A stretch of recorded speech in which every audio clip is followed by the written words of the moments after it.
প্রথমবারের মতো জেলা প্রশাসন নৌকাবাইজ প্রতিযোগিতা 2025 এর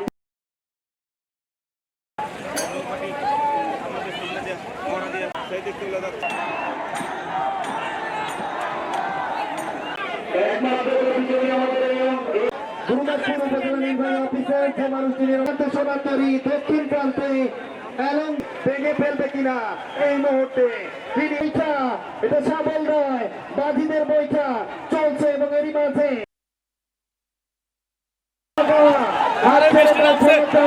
জেলা প্রশাসন ও উপজেলা প্রশাসন গুরুদাসপুর কর্তৃক আয়োজিত আজকের এই নৌকাবাইজ আমাদের আয়োজন করা হয়েছে আমাদের নাটোর জেলা গ্রামীণ যে খেলাধুলোগুলো আছে সেগুলোকে প্রমোট করার উদ্দেশ্যে। আপনারা দেখতে পাচ্ছেন যে এখানে নৌকাবাজ দেখতে লাখ লাখ মানুষ এসেছে। তার মানে যে এই ধরনের গ্রামীণ খেলাগুলো এখনও মানুষকে উদ্বেলিত করে, মানুষকে আনন্দ দেয়। আমরা এই ধরনের আয়োজন আরও অব্যাহত রাখবো। জীবনের প্রথম এরকম নৌকাবাস দেখিনি, এই ভিড়ি প্রথম দেখতেছি আসছি। আর কাল থেকে খুব আত্মীয় স্বজন লিয়ে আইসি, যে যেটা আসলে লিয়ে আইসি আর রান্না বান্না করতেছি।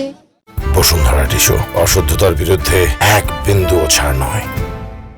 যে গ্রামীণ পরিবেশে চলন বিলে নাম রক্ষাতে একটা নৌকাবাইজের প্রতিযোগিতার আয়োজন করছে, এজন্য অনেক অনেক ধন্যবাদ।